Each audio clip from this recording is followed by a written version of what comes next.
Xavi Simons needs time. We don't need to jump to conclusions. He needs to be patient. Very similar, I think, to the situation of Florian Wirtz with Liverpool. So in this video, I'll be explaining why I think he needs time and why I think he'll work out eventually. If you're new, please like and subscribe. Do stay tuned. Hear my thoughts because I'll be justified, my reasons, and be balanced as always. And I'm open to different opinions and perspectives. So keen to get yours.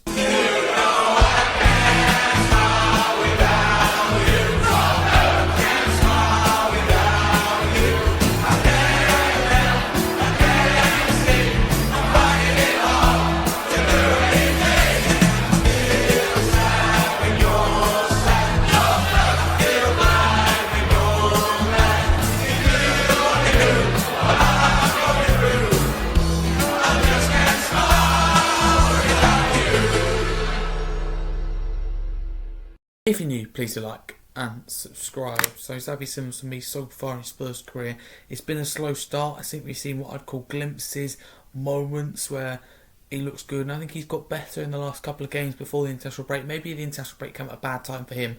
It came at a good time, I believe, for Tottenham to get players back from injury and to regroup, to regalvanise and go again, but maybe a bad time for Simons individually. And there's always going to be, isn't there, that question is, some players won't ever be right for the Premier League. Look at Brian Gill.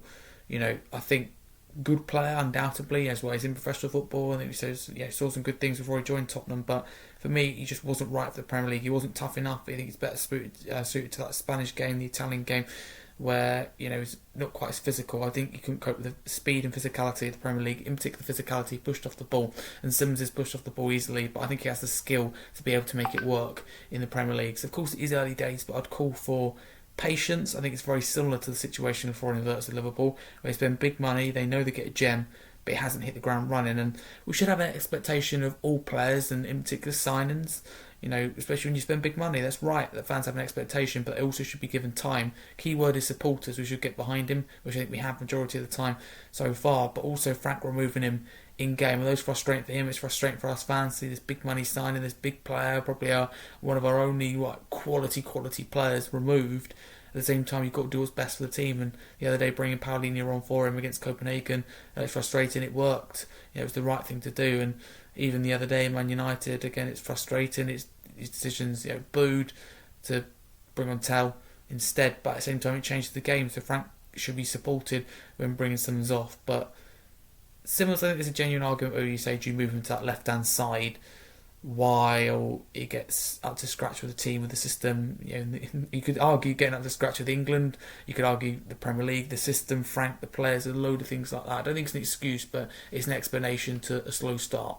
You still have that expectation. It's right of you as a player. It wouldn't be right if we just said, Simons, do what you like for the first year. But at the same time, I think we need to be understanding this is a good player. And I'm not going to sit here and go, he's absolutely, definitely, 100% going to work in the Premier League. But what I've seen, I think he will work.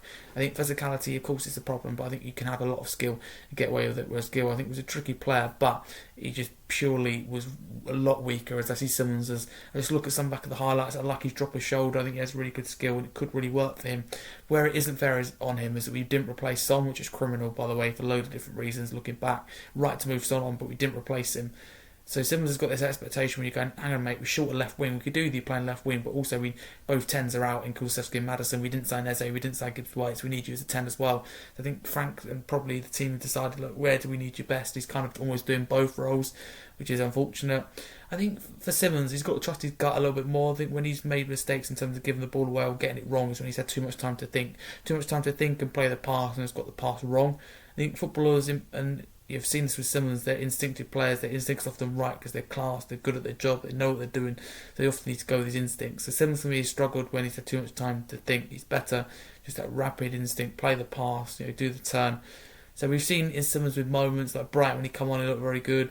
Man United, he looked good in that first half, and then before that Copenhagen, I thought he was better. So I do think he's getting better and better. I think from now till Christmas he'll play a big part and really cement his place if it wasn't already in this team. And I think he will probably be in that number 10 role. But the way he's playing right now, no disrespect because he's a new signing and again he should be given time. But Maddison and Kulusevski probably do come back into the lineup, at least one of them. So Simons will know that he does have to perform, but at the same time Simons is a very different signing where Spurs signed almost like an established player, which doesn't often happen. So it felt significant at the time. I think it still does when you spend that money and we didn't have a lot going in the window as much as we hoped anyway, with missing out on Eze and Gibbs White. So that's such a big thing, and there's a lot of pressure with Simmons coming into the club, especially when we didn't sign a left winger. So I call for patience. Similar situation with Liverpool with Wirtz. I don't think it's necessarily a German thing or Bundesliga thing, because Nick Faltemada's come in and hit the ground running for Newcastle. Hugo Ekitiké's come in and hit the ground running for Liverpool.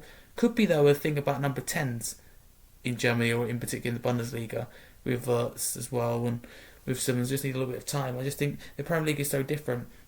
For me right now, it's the best league in the world. It's quicker than the Bundesliga, it's more physical, the demands are just through the roof. So I just think Simmons as well. I think Simmons can cope with the speed, but I don't think he can cope with the physicality, and maybe overthinking is where he's played too quick. I'm not quite sure, but it's not quite gelling for Simmons. But I'd say be patient. You got to get the balance of it. You don't force him in the team, because if Simmons isn't performing like anyone else, he shouldn't be in the team. But at the same time, we want to give him opportunities. We don't want to force him in and uncomfortably put him in there when he hasn't been good enough. So getting that balance is tough, and I think starting some weeks and starting not the next is right for now to get up to scratch. I do believe the best way you learn a new system, the best way you get to know your teammates and your manager and the whole league and the country as a whole is by playing as much games. But at the same time, if you force it, I just don't think it's right. You shouldn't put him in there just because he's Xavi Simmons, just because of the name and what we've got around him, because of the injuries. He should be getting in there because he's played well. I do believe that he'll turn a corner in Spurs chapter. I think he's only just getting going. So I feel confident. Get behind Xavi Simmons, give him time, come back to this conversation, and even just 3 or 4 weeks after the international break, and I think he'll really excel from here to here. If you're new to the channel, please like, subscribe. They're my quickfire thoughts on Xavi Simmons. I think we need to give him more time. Thank you very much for watching. If you're new, like, subscribe, and come on, you Spurs.